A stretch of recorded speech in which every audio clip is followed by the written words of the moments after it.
కుమార్ ఓ student leader, ఇప్పుడు political లీడర్గా మారారు. లోక్సభ ఎన్నికల్లో పోటీ చేస్తున్నారు. మోదీపై పంచులతో విరుచుకుపడే ఈ యువనేత గెలుస్తారా? బీహార్లో ఆయనకు ఎదురవుతున్న పరిస్థితి ఏంటి?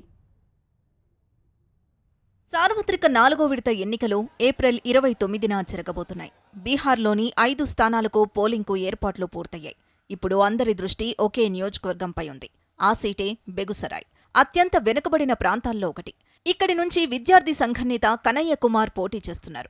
భూమిహార్ సామాజిక వర్గం.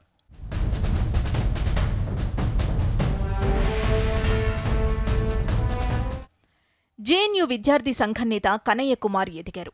తన స్పీచ్లతో యువతను ఆకట్టుకోగలిగారు.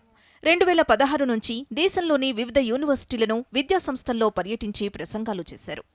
బెగుసరాయ్ వామపక్షాలకు కంచుకోట, బలమైన ఓటు బ్యాంకుంది. గత ఎన్నికల్లో ఇక్కడ బీజేపీ గెలిచింది. ఆర్జేడీ 2వ స్థానంలో నిలిచింది. ఈ ఎన్నికల్లో తమకు మద్దతివ్వాలని వామపక్షాలు లాలూ ప్రసాద్ యాదవ్ను కోరారు. అయితే గత ఎన్నికల్లో కేవలం 58,000 ఓట్ల తేడాతో ఓడిపోవడంతో ఈ సీటును వదులుకునేందుకు ఆర్జేడీ ఒప్పుకోలేదు. దీంతో ఇక్కడ బీజేపీ, ఆర్జేడీ, వామపక్షాల మధ్య త్రిముఖ పోరు నడుస్తోంది.